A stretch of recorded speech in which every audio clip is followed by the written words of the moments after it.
Welcome to the Taking the Lead podcast, where we empower people to be unstoppable. I'm Christina Hefner with my co-host Leslie Hoskins, and Tim Vicuño is actually not with us this morning because he's actually on campus for a new program we were trying out at Leader Dog, which you're going to hear more about on this podcast in the coming weeks. But Leslie and I still have an ongoing debate to settle. I'm sure many of you have heard about this debate throughout the years. Last year, it got put on pause because I did not run the Frozen Paw 5K, but we came back this year and ran it, and I won. I think, okay. Leslie was I'm not there. even going to let you introduce this because you've already done it all wrong. We all know, longtime listeners know that the Frozen Paw 5K is a race, right? Between really the only people that matter in this race as far as we're concerned are Christina and her now husband, Johnny. Yeah. The rule is I see first wins, no matter what any of the other official rulings say. I will say Leslie was not there in person, and so this is important. Wait, listen.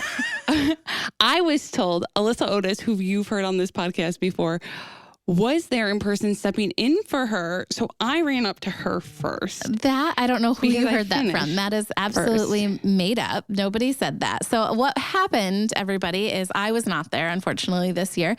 However, the first thing I saw when I woke up on my phone was Johnny, her lovely husband, had messaged me a selfie of himself. And he said, Christina and Alyssa made up some rule about seeing Alyssa first, but I know the real rules. Here's me. I win. Yeah. I did not know he was doing that. And then I got a text from Leslie and I was like, I cannot believe you did that. So then I texted her our actual run times and she said it doesn't matter. Which is nothing. I came across the finish line first. I absolutely love that Johnny had clearly thought about that ahead of time. He knew exactly what he was going to do. Yeah. And I love it. I thought it was fantastic and made me laugh out loud. And I think he is the reigning champ. He continues to win year after year. We've only been married for a few months and that put a big riff in our marriage. I'm just kidding. It did not. But I didn't talk to him for the rest of the day. Well, I'm just kidding. It was a fantastic event from what I hear. The team did amazing. Steven puts on our events. It was super fun. Lots of people showed up. It was a great cause, right? Yeah. I know. It was a really cool day and there was a lot of people that came out. So it was really nice. There was a heated tent, a DJ. There was donuts, which were really good. I heard nothing but fantastic things. So thank you to everybody who supported that event. It continues to be really fun and we look forward to it next year. Hopefully, again, we'll all be there and we'll see what happens. But I think we all know that Johnny will continue to come out as the winner here. So I don't think so. But anyways, we're going to go ahead and get started today.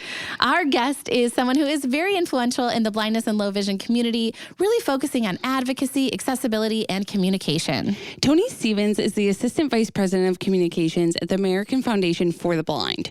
With over 30 years of experience in management and communications for the nonprofit sector, he spearheaded advocacy for national organizations such as the American Council of the Blind and National Industries for the Blind. Prior to joining AFB, Tony was the Executive Director for the Downtown Sailing Center in Baltimore, a community sailing center that focuses on accessible sailing for people of all abilities. Previous work also includes work in print and broadcast media. Tony, thank you so much for joining us on the podcast today. Thank you. It's a pleasure to be here. Wonderful. Do you mind just telling us a little bit about yourself outside of this bio that we've got here? Sure. It is, I've got a lot of chapters, so with lots of plot twists. So yeah, we'll jump in. I originally am from Atlanta, as you can tell by my heavy Southern accent. I grew up in Atlanta and went to the University of Georgia.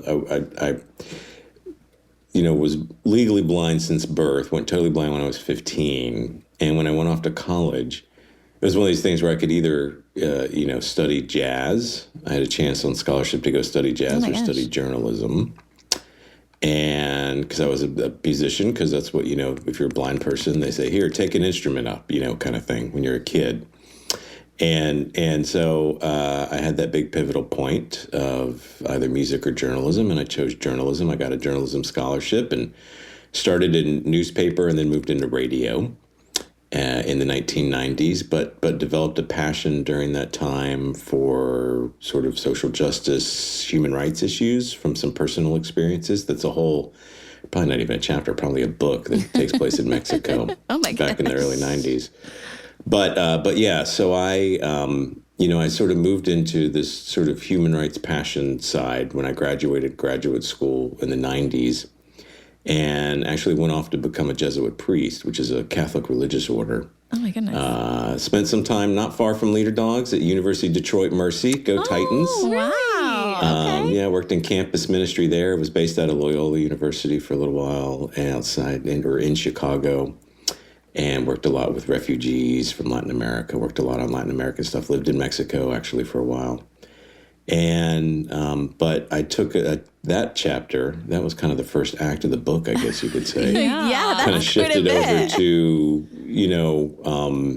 if you're a Catholic priest, you can't get married. I never got ordained. It takes like 12 years to get ordained as a Jesuit. I didn't know that. Yeah. But I you can't get married, and it's even though you live in community, it can be somewhat isolating, kind of a lonely life, and kind of feeling that and working through that. I hopped on a train from Toledo after getting a ride from Detroit down to Toledo and took it to New York City and landed in New York City, which was where I had some family and was home for a while previously in my life.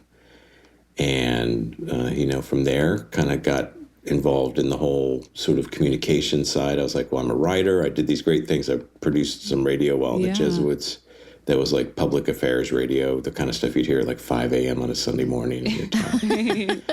And on human rights and just social justice causes. And then, when I landed in New York, I was sort of focusing on, look, I've done writing, I've done communications, and I got sort of into this space of just nonprofit communications, working for public interest groups. And it was there that I also found a wife and, another plot twist, not plot twist, but chapter change, of having a kid.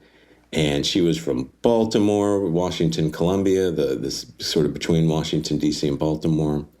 And when we moved down here, it was 15, 16 years ago, after the birth of our first son, I got a job. And it's 2010. I was doing some amazing work for a nonprofit, running their communications for, I won't say the name because it didn't end too well, for a nonprofit that was national nonprofit. And it was complete misery. I'd had all this success doing great things as a blind person. And then I went to work every day for 8 months and had a boss that literally told other staffers didn't know what to do with me, didn't know how to work with me. Wow. Would just do things that clearly, in hindsight, now that I've been an advocate for a number of years, would have been, this sort of, can I file an EEOC complaint and stuff like all this stuff. And it was just at the end of the day, I mean, we agreed to just, look, this isn't working, I was going home each day with a baby and just miserable and horribly depressed. Oh, my gosh. And it was because it was the first time in my life that something like that happened. I'd always had people lifting me up, sort of the Malcolm Gladwell's outliers, the fact that there's always somebody underneath you helping you lift up and carry you. And this was the first time that ever happened in my life where it was like, no. I mean, people had said no before as a blind person. Sure. But never before was it like, no, like a sinister, like I shouldn't say sinister, but you get what I mean. So, and that's what fell me into the arms of National Initiative for the Blind. I thought to myself, if I've had this frustration with so much opportunity, how many, because I never really thought of myself as an advocate for the blind. I was an advocate. I was a Latin American human rights refugee, did a lot of work. I was in Israel for a while. But I never really spoke around the blindness. It wasn't like, other than the personal fighting, right? Fighting to get into college or fighting to get a class and things like that.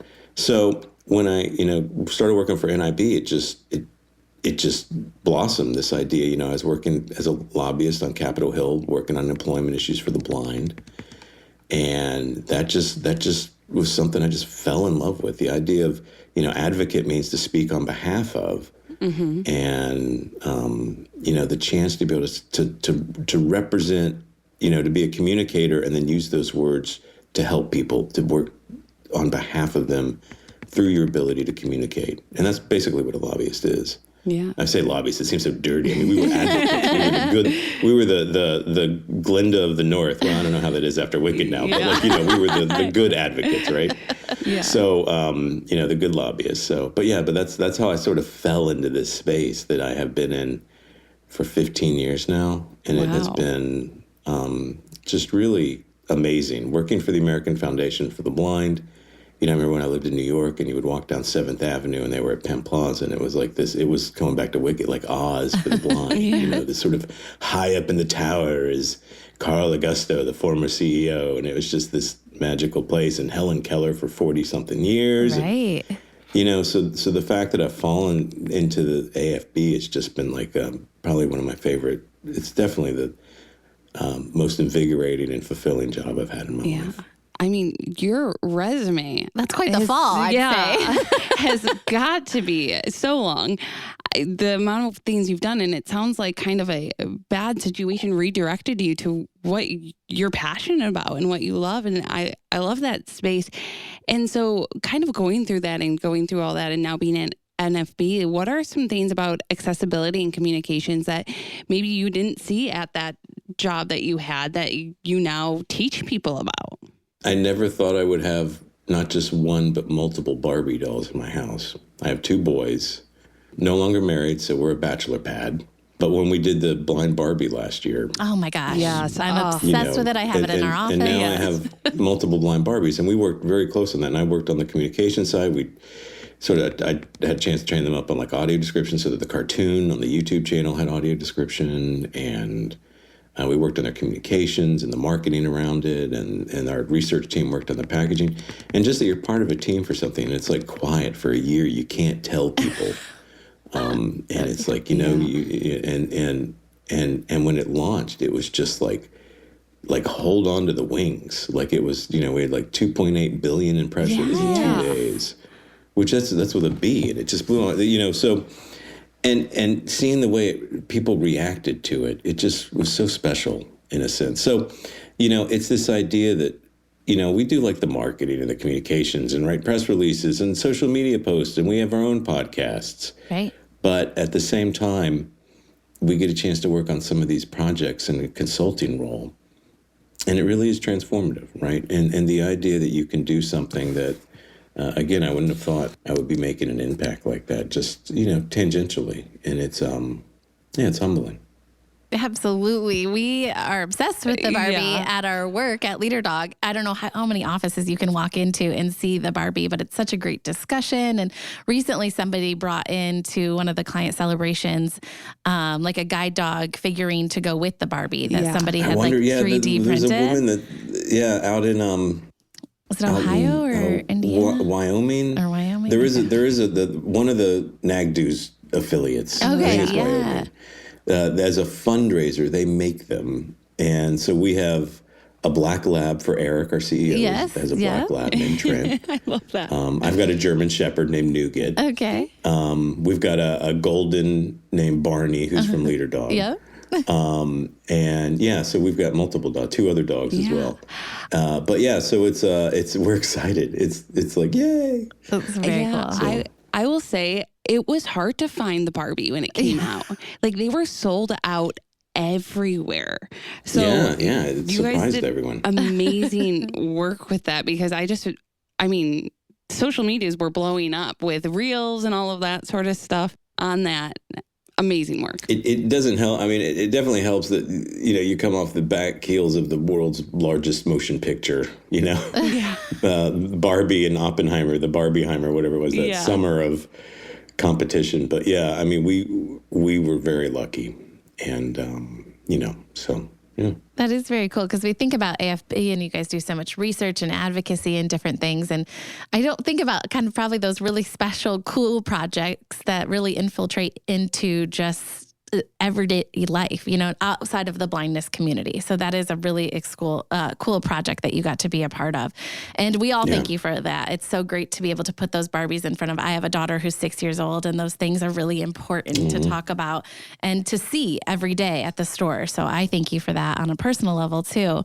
And I don't know where to start, Tony, because there are so many things that I want to talk about just with your intro and your story of all the things that you've done and accomplished. But one thing I do want to talk about, because you didn't mention it, but we mentioned it in the bio, is that you were the former executive director of Baltimore's Downtown Sailing Center, and you really focus on accessible sailing for people with all abilities. Can you tell us more about that part of your life and what motivated you there?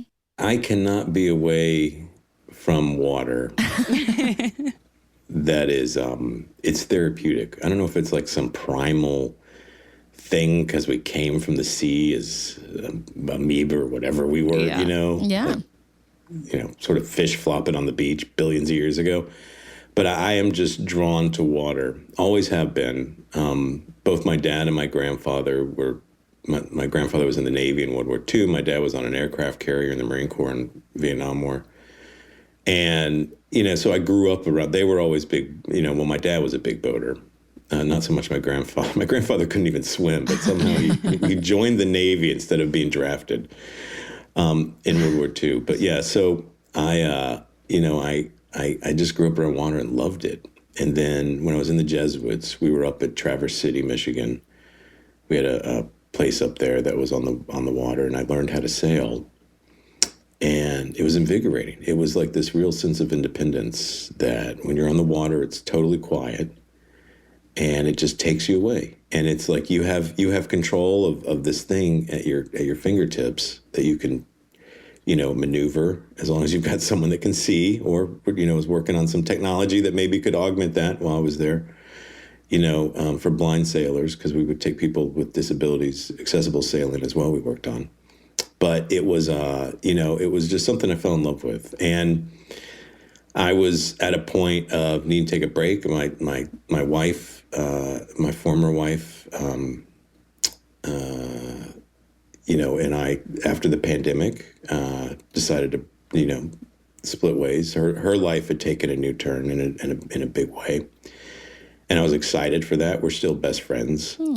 But I needed to just kind of right my keel, as they say in sailing, kind of get even keel and get my own life back on. And we lived on Baltimore Harbor, like a block from the harbor. It was cheaper for me to move onto a sailboat than it was to rent a house. That's crazy. So I went on and bought a 45-foot sailboat, a yacht, for super cheap, like under $50,000.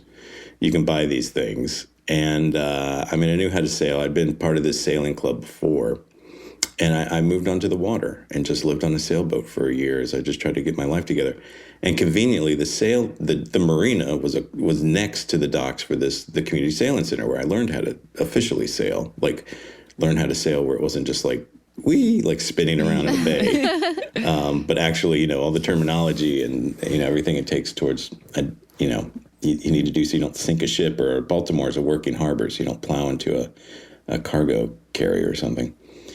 And so, I got on the board. My kids were part of the sailing camp, and I knew a ton about nonprofits because I've been working for decades for nonprofits, and they needed an executive director, and I came in. It was during an interim time when they were, they just lost an executive director, wasn't working out, and they needed someone to sort of right the ship, as it were, similar to where I was in my life. And I came in and worked there for a little under a year before AFB tapped me on the shoulder. But I was able to get them sort of settled up, and they're doing well now. But it was an amazing, the focus. It literally is a sailing center. I mean, I'm not kidding. Like, we're right next to the Domino's plant. If you've ever been to Baltimore, there's this giant Domino's sign that's an icon of the city. And, huge cargo ships full of sugar cane pull in from Panama, Central America, not probably Venezuela now, but, parts of Central America with sugar cane. And they unload it, and it's right next to our docks. So you could smell the raw sugar cane. And we'd be out on the water with campers and kids and people with disabilities. We had all types of equipment for people that were paraplegic, veterans, and wheelchair bound, blind sailors, and we would take them out on the harbor, and you'd be like a little dot against these giant cargo ships, and it was fun and impressive. And so Baltimore is an interesting place to live because it is like a working industry, but it's also so much recreation on the water, the Chesapeake. Wow, what a year. Only a year you did all of that. Impactful. Goodness. It was it was a living metaphor, to say the least. Like, as you're trying to get yourself on your feet again, just learn how to be a single dad and, but still be close to my kids where I could walk them to school. They moved on to the boat. I probably would have kept the boat, but they both hit puberty the first one did during that year where he grew like a foot, and it was like Jaws, where I was like, all right, we need a bigger boat. Because it was, literally. And then when I got my guide dog Nougat, he's a 90-pound German Shepherd. I went back to the C&I to get him, and he was just too big. Like it's very cramped. Your house is 12 feet wide. Yeah, outgrew the boat 45 quickly. feet long. So So I'm back on land. Yeah, but what a fun adventure. And it sounds like it was the perfect timing and kind of what everybody needed at that point. I'm probably going to retire back onto boat, to be honest. It's a comfortable, calming, again, it just calms you. The water just relaxes you. Yeah. I agree. I love being near or on the water. It is absolutely one of my favorite things. So you mentioned Nougat, your guide dog. Do you want to tell us a little bit about why you chose a guide dog in your personal life as your mobility tool? He's number 4. Okay. Quint, Lisa, Palmer, and Nougat. Just lost Palmer a couple weeks ago. Oh, I'm so sorry. He was 14 and a half. Oh, my gosh. Lisa retired early into a family that were NBC producers in New Jersey. Oh, my gosh. Very fun.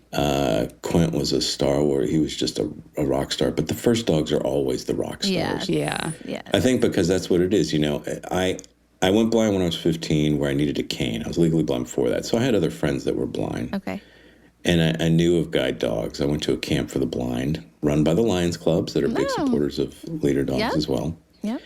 And it's actually, I ended up joining the Lions because of that camp. Oh my gosh. And it was, something where I ran into the person that had a dog, and they just seemed more comfortable in their skin. Not the trying to figure things out with the cane, but whenever she would let the dog take the lead, it just seemed like this sense of confidence. And when I turned, what year was it? 94. So I was 21. I had enough breathing room in college where I was like, I think I can do this. I want to give it a try. And so I applied to the C&I. I was an East Coaster and couldn't get that far away from the water. So I had to be somewhere near the ocean. So Jersey worked. Yeah. And, so I went and got Quint, the first dog. And it was incredible. It was just that feeling. I'll never forget the first time you put your hand on that harness and you say, Quint, forward. And it's just like a rocket ship or a Cadillac, like this smooth, just when you're so used for years to using the cane and slowly like walking into the wind, and suddenly you feel the wind, but just because you're just moving freely, like this sense of independence and power. And I was just hooked on it. It was just like, sounds like it. It just made me smile. You smile ear to ear, and it's just this sense of independence and just being free. And so that's that was 4 dogs ago. Oh my goodness, that sounds fantastic. And we hear that from a lot of people, kind of those same similar reasons.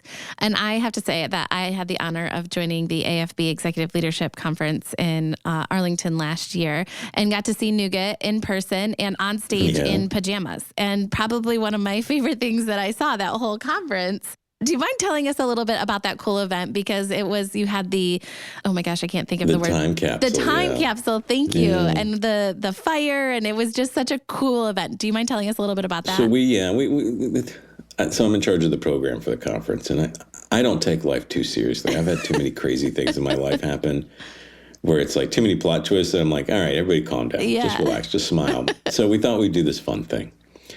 We had a time capsule put in the corner of our building in New York City at 15 West 16th Street in 1934, December 5th.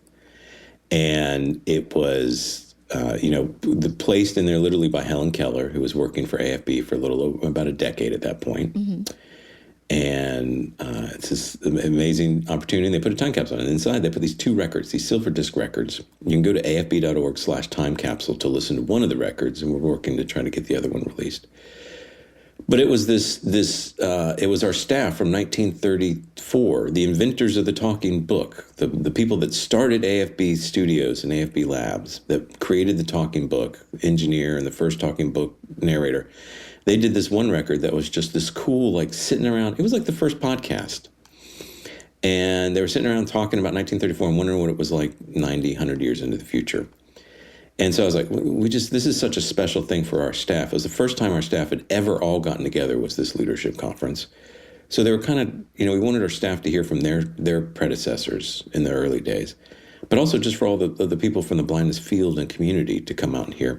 So we couldn't have a fireplace in the hotel for fire safety. So we projected this giant fire on the screen. And we came and brought it, and we had milk and cookies, and all the guide dogs dressed up in pajamas. And it was adorable. Mine had little dinosaurs on them. Yeah. But I will say this. I think it was a strike. Like as soon as they went on, he was like comatose. I don't know if you've ever seen where they turn a shark upside down. It'll just like be stunned. Yeah. And you can work on a shark. And it was like that. Like Nugent was just like, I can't move. Oh my gosh. And it was so just funny. It was so much drama. I've never seen him just have that much personality of like rolling his eyebrows and just going, oh. I thought he was like Rufus Goodboy on Instagram. It was such a cool event, first of all, to hear the old time radio voices and the things that they were talking about. And you're right, the projected fire, it somehow still felt warm. I know there wasn't actually any heat, but it did. And we had milk and cookies, and then all the guide dogs were in these pajamas. And I think they were all on strike. You could tell that none of them were happy about the situation. No. Because they'd been working so hard at that conference for a couple days there. So they were exhausted, but they looked so stinking cute in their jammies. There was one with little duckies on it. And oh my gosh, it was just such a really cool event. So thank you for putting that together. I absolutely enjoyed it. Well, thank you. We're so glad you enjoyed it. We succeeded in our goal to just have some fun at a conference when everything was so somber and serious with everything happening in the blindness world. But it was a lot of fun that night. And he was so glad to get them off. I will admit, I left the pajamas for the maid at the hotel. Oh, goodness. Well, and was it Melody Goodspeed, who we've had on the podcast before, too, and also works at AFB and is a leader dog client, and her leader dog, Barney, was there. I think he had the ducky pajamas. And then Melody wore pajamas, too, which was so cute and so funny.